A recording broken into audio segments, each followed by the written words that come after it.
P T I اپنے آپ کو ختم کرنے کے لیے خود ہی سرگرم ہے. غیر سیاسی لوگوں، مختلف شعبہ سے تعلق رکھنے والے لوگوں کو سیاست کی الف بے جن کو نہیں آتی وہ سیاسی حکمت عملی ترتیب دے رہے ہیں.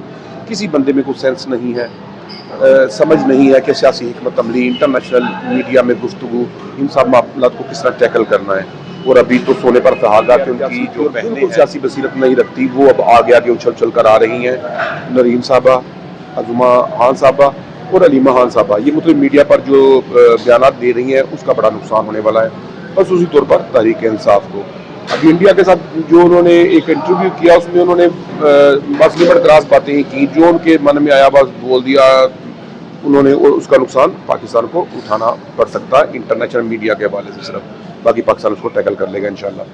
تو دوسرا ابھی ان کا ریسنٹ انٹرویو ایک جلدہ کے ساتھ انہوں نے جو کیا ہے، جنرل عاصم منیر ایک اسلامسٹ ہے، ایک اسلامی پرسنالٹی ہے، شخصیت ہے، تو وہ اس لیے بار بار انڈیا کے ساتھ لڑ رہا ہے، جنگیں لڑ رہا ہے، اور انڈیا کے حمایتیوں کے ساتھ جنگ لڑ رہا ہے. اب انڈیا کے حمایتی یہ کون یہاں انہوں نے فرمایا یہ نہیں پتا، لیکن وہ انڈیا کے ساتھ بار بار لڑ رہا ہے. اور کیونکہ وہ کہہ رہی ہیں کہ عمران خان ایک لبرل پرسنالٹی ہیں، تو جو اگر باہر آ کر حکومت سنبھالیں گے تو وہ لوگ جنگ نہیں کریں گے انڈیا کے ساتھ، نہ بی جے پی کے ساتھ، نہ مودی کے ساتھ، کسی کے ساتھ ان کا کوئی تنازع نہیں ہوگا، اور وہ دوستانہ برقرار رکھیں گے دنیا میں لوگوں کے ساتھ.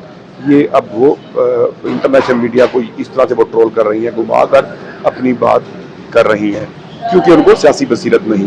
ابھی بھی بیوقوفی کو چھوڑ دے اگر تحریک انصاف، اور اگر ان کی جماعت میں کوئی سیاسی لوگ پرانے بچ گئے ہیں تو ان کو سیاسی حکمت عملی تیار کرنے دی جائے تاکہ وہ جماعت کو لے کر آگے بڑھیں، وگرنہ زیادہ دیر تک گراؤنڈ پر نہیں رہنے والی. یہ بہت چھوٹی ایک کوئی لوکل صوبائی جماعت کے طور پر رہ جائے گی.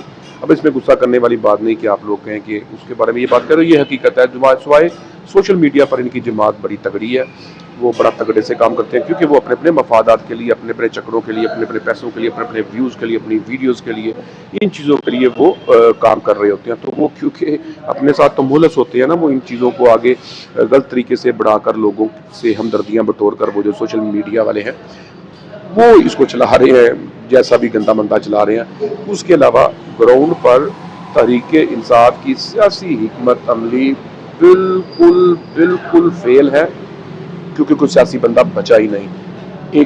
کسی ایک کو ایک دن کے لیے ہیرو بناتے ہیں، اگلے دن اس کو وہ گالیاں نکالتے ہیں کہ وہ چھوڑ کر چلا جاتا ہے. شیر افضل مربت صاحب آئے، بڑے جذباتی آدمی تھے، ان کو اپنے خلاف کر لیا. اسی طرح باقی صاحب کو علی امین گنڈا پور صاحب نکل لیے.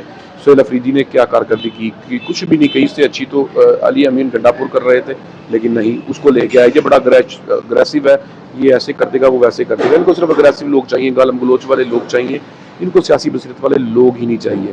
یہی وجہ ہے اس کے اس حد تک نیچے پہنچنے میں. یہ ہے پاکستان میں تحریک انصاف کی سیاست کا حال. پاکستان ہمیشہ زندہ باد.